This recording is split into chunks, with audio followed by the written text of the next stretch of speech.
You're listening to The Spin-Off with me, Hugh Evans. The Spin-Off is back for Season 2 and we're going to have a lot to talk about throughout 2019 as the candidates for President in 2020 will begin to step up their campaigns. We'll have a lot more to talk about besides. We're going to be talking about a lot of historical stuff as well in this season. But to start off the season, as it is President's Day on Monday, February 18th, I thought I'd mark the occasion by rounding up my top 10 presidents of the United States. The list is completely subjective, it's just my opinion, and I've taken into consideration how well they did their job, how they managed their administration, their policies, as well as how much I personally like them. Of the 44 individual presidents that we've had, it was actually really hard to narrow down the list to just 10, but I've given it a lot of thought, and so here are my top 10 presidents of the United States. Starting with number 10, Barack Obama. No doubt a controversial choice to include on this list. Obama's presidency was nothing if not divisive, both between Democrats and Republicans, and even within the Democratic Party itself. In terms of the successes of his presidency, the Obama administration achieved mixed results. Economically, the country was recovering following the economic crash of 2008, and Obama left office with a stronger American economy and lower unemployment. However, he was let down a little by his record on foreign affairs. Although he ordered a mission which successfully killed Osama bin Laden, he oversaw what is now seen as a premature withdrawal of US troops from Iraq and a worsening crisis in Libya. Furthermore, one of his key policies in 2008 was closing the Guantanamo Bay detention center, yet it remains open to this day. So all that said, why does Obama make the list? For me, what really pushes Obama up the list is the qualities that he brought to the office of president. Obama was carried into office in 2008 on a message of hope, and this message stayed with him throughout his presidency. He was a man of the people and sought that the office of the president should reflect that, whether that was through presenting himself as a loving father and husband, enjoying a game of basketball, or even sharing in the grief of the families of victims of tragedies such as the Sandy Hook school shooting or Hurricane Sandy. It was through the latter elements that Obama helped the president to gain the unofficial title of Mourner-in-Chief. Obama struggled against the Republican-controlled Congress for much of his presidency, which was opposed to him on a wide number of areas, including healthcare reform. Aside from that, he was under a constant barrage of false rumours about his heritage, birth and religious views, including from the now current president Donald Trump. And yet, in spite of all of that, Obama always carried himself with a high level of dignity and grace. Even though his achievements as president were mixed, I think Barack Obama did as best he could with what he was up against, and if nothing else stands as a reminder that there's much more to being a good president than implementing a lot of successful policies. Number 9. Grover Cleveland. Grover Cleveland was a Democrat who came to office during a time of Republican dominance of the presidency. In fact, he was the only Democrat to be elected president between James Buchanan in 1856 and Woodrow Wilson in 1912. Cleveland also became president at a time of widespread corruption and cronyism in US government. Cleveland was the man to clean it up. He had a lot of experience of fighting corruption as mayor of Buffalo and as governor of New York before his presidency, so he was a natural choice to bring the fight against corruption to Washington, D.C. During his first term, Cleveland struggled to restore executive power against Congress. He fought for the repeal of the Tenure of Office Act, the law decreeing that presidents could not remove any members of their cabinet without approval from the Senate. Cleveland wasn't afraid to stand up to Congress and shoot them down, using his veto more than 400 times in his first term, largely on bills granting special privileges to Congress and other groups. Cleveland's second term as president, in which he returned to office 4 years after being defeated by Benjamin Harrison, was more difficult. The economy was down and unemployment was rising. Cleveland also had to contend with the nationwide railroad strike of 1894, which had halted mail delivery, and he sent federal troops in to disperse the strike. He didn't otherwise have a great list of achievements from his second term, and managed to invoke the ire of most of his key support groups. Ultimately, Grover Cleveland was simply an honest man who wanted to run a clean government, but struggled to contend with Congress. He was a classical liberal, opposed crony capitalism and supported lower tariffs. He wasn't a great ideas man, he didn't bring many imaginative plans to the presidency, but he simply knew how to run a government efficiently. While he may not be the most memorable president today, he brought a lot of qualities to the office that were greatly needed at the time, and the functioning of the presidency and the US government may look a lot different today were it not for him. Number 8. Thomas Jefferson. As one of the founding fathers, Thomas Jefferson, in my view, essentially continued what George Washington started, and was then carried on by the second president and Jefferson's famous frenemy, John Adams. However, he's included on my list for a couple of key reasons. First of all, as the author of the first draft of the Declaration of Independence, Jefferson's ideas changed the world, and he had a profound impact on American life and politics throughout its history. As an architect of self-government and a proponent of the rule of law and fundamental notions that all men are created equal and the mission of life, liberty and the pursuit of happiness, it is hard to deny that Thomas Jefferson was monumental in the birth of the nation. Secondly, aside from being a champion of civil liberties, any arguments about his slave ownership aside, he also doubled the size of the United States at the time through the Louisiana Purchase, and nurtured the American frontier spirit by commissioning the Lewis and Clark expedition to the Pacific Northwest. While still a very early president, his involvement in the foundation of America from its colonial days until his presidency and beyond helped give shape to the vision of America that has carried through the generations. Number 7. Calvin Coolidge. Calvin Coolidge is certainly one of the more interesting presidents the US has ever had. Coolidge came to office in 1923 following the death of Warren Harding, and had to rebuild the presidency's reputation in the wake of the scandals that had come out of Harding's presidency. The Quiet Man, or Silent Cal as he was known, preferred a quieter presidency in many ways, and unlike some of the other presidents on this list, Coolidge generally felt that the office of the president should be less powerful. His view was that government shouldn't automatically have to do things just because it was the government. As such, Coolidge, a laissez-faire economist, favoured limited spending, lower taxes and a less powerful presidency. Having said that, Coolidge did employ his presidential veto 50 times during the 6 years he served as president, usually against bills allowing government to interfere with private business or the agricultural market. He was also quite progressive for his day, supporting women's suffrage and civil rights. As one of the less biographised presidents, there is still much about the character of the man that we don't know.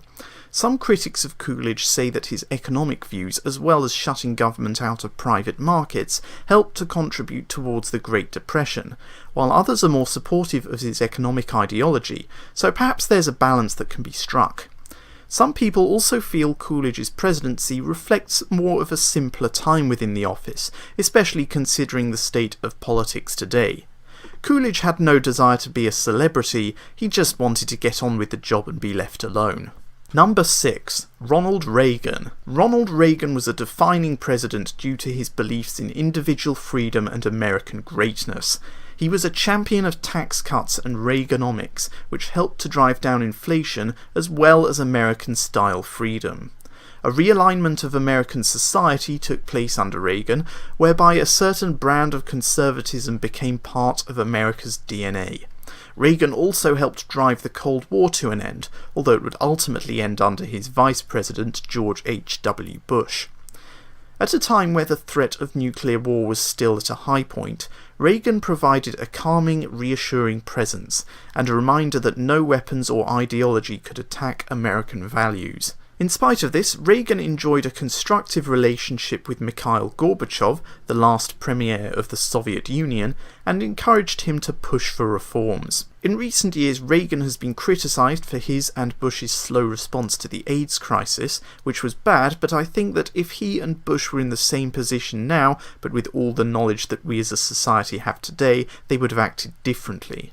What's more about Reagan that really makes him stand out, though, is that I think he was completely genuine. He wasn't driven by his ego, he wasn't in the presidency for himself. Ronald Reagan left a huge legacy, mostly within the culture of American values of freedom that are held so dear today. We have Reagan to thank for that. So we're halfway through my top 10 presidents, so I wanted to make a couple of honourable mentions at this point for presidents who didn't quite make the list. I wanted to include James K. Polk and James Garfield on the list. Polk expanded America westward, probably doing more to expand the size of America than any president other than Thomas Jefferson. He signed the Oregon Treaty, which pushed the US out to the Pacific Ocean, and led the country through the Mexican-American War, gaining territory in the Southwest. And Garfield, as an academic, I have a soft spot for academics in politics, and so I'd love to include Garfield on the list. But having served as president for under 200 days before his untimely assassination, we didn't really get to see enough of what he could do. However, in his short presidency, he managed to fight government corruption, including in the post office, and began reform of the civil service, and continued to support civil rights. It would have been great to see what Garfield could have achieved in a full term. And now back to the top half of my list of top 10 presidents, and we've still got some great men lined up. At number 5, Harry Truman. Harry Truman was a man of fairly humble origins. He grew up on a number of small farms, never earned a college degree, and ran a haberdashery shop in his native Missouri. From there he became a county judge, then a US senator, then vice president, finally becoming president upon the death of Franklin D. Roosevelt in 1945. The humble backstory made for a humble president. Truman took responsibility for everything he did while in office, famously having a sign on his desk saying, "The buck stops here." However, humble as Truman may have been, he certainly wasn't afraid to make difficult decisions. He became president as the Second World War was drawing to a close, and was responsible for ordering the use of nuclear weapons on Hiroshima and Nagasaki. Regardless of the arguments for and against this action, Truman knew the risks involved, and knew it was the only way to bring the war to a close. Truman also established the Truman Doctrine, which opposed the spread of communism, and also supported nations threatened by Soviet expansionism, including both Greece and Turkey. The Truman Doctrine also led to the establishment of NATO, an organisation which I greatly support. Throughout his presidency, Truman suffered from unpopularity, and at one point even asked Dwight D. Eisenhower to run as the Democratic nominee in 1948, with Truman stepping back to be his running mate.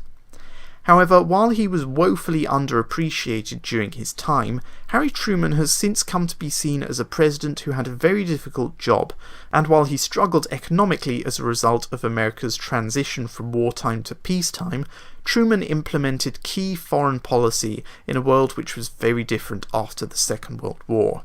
Number 4, and he has just been mentioned himself, Dwight D. Eisenhower. A president I've always been fond of, Dwight D. Eisenhower was a 5-star general and supreme commander of NATO. By the time the 1952 presidential election rolled round, Eisenhower was already a hugely popular figure, with grassroots supporters of both the Republican and Democratic parties hoping he might run for president. Indeed, Eisenhower's presidency came at a time of relative calm in American history. The Second World War was over, the Great Depression seemed like a distant memory, and the chaotic and divisive politics of the late 60s were still a way off. Eisenhower's presidency was the height of the American dream. More and more Americans were owning cars, televisions, kitchens with modern appliances, and living in houses with white picket fences. The economy of 1950s America was booming. Eisenhower operated essentially a middle-way presidency. He sought to cut taxes and lower government spending, but also looked to provide a greater safety net for those Americans who needed it through expanding Social Security and the minimum wage. Eisenhower also invested hugely in American infrastructure, including initiating the construction of America's interstate highways, one of his most well-known legacies. Eisenhower's presidency wasn't always easy, and civil rights issues did emerge, such as with the Little Rock Nine, when Eisenhower ordered troops to Arkansas to restore order following disorder which had stemmed from black students attempting to enroll in white-only schools, which were upheld in Arkansas even though school segregation was ruled unconstitutional by the Supreme Court. However, Eisenhower always pursued peace, left the nation stronger, better organised, and wealthier than when he began his presidency. His leadership style, policy outlook, and the vision of America which he nurtured help him to rank among my favourite presidents. At number 3, George Washington. As the first ever President of the United States, how could General George Washington not be on the list? Washington presided over the birth of a new nation at a time where its future was still very much uncertain. As a leader, George Washington had been the Commander-in-Chief of the Continental Army, and so was probably the most respected and admired man in America before even becoming president. As a president, however, his reluctance to serve as president was probably a factor in his greatness. Rather than withdrawing from public life as he would have liked to, he served the new nation which greatly needed him, and it was through this that he set his vision for the office of the president, that it was an office of service and selflessness, and that one should never look to gain or profit from it. Despite having a lack of experience in civil leadership and by all accounts having tremendous anxiety over the prospect of being president, Pennsylvania Senator William McClay remarked of Washington's inauguration that he trembled and several times could scarce make out to read. Washington quickly established the workings of the United States, including the first Bank of the United States, re-established the US Navy, and was quickly able to secure relationships and treaties with rival empires, including Great Britain and Spain. Washington's iconic nature has led to the rise of myths surrounding the first president, perhaps most famously the story of a young Washington and the cherry tree, and there is also no evidence he was ever offered the title of king. But really, that just serves as proof that George Washington truly was and is legendary. Number 2, Theodore Roosevelt. Theodore Roosevelt may have come from a more privileged background, but he still fought health issues and other personal difficulties in his life, returning stronger than ever each time. He placed a great deal of importance on hard work and fairness. As president, he was the first to really harness the use of the press. He saw it as a way of communicating with voters on the ground. Teddy Roosevelt was a rough, tough man. He possessed a style, fearlessness and tenacity rarely seen in modern politics, progressive yet without compromising on the belief in the rights of the individual, as well as the view that an equitable society and a free market were not incompatible.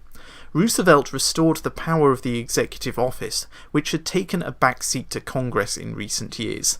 While Roosevelt is often known as the trust buster, this is a slight exaggeration.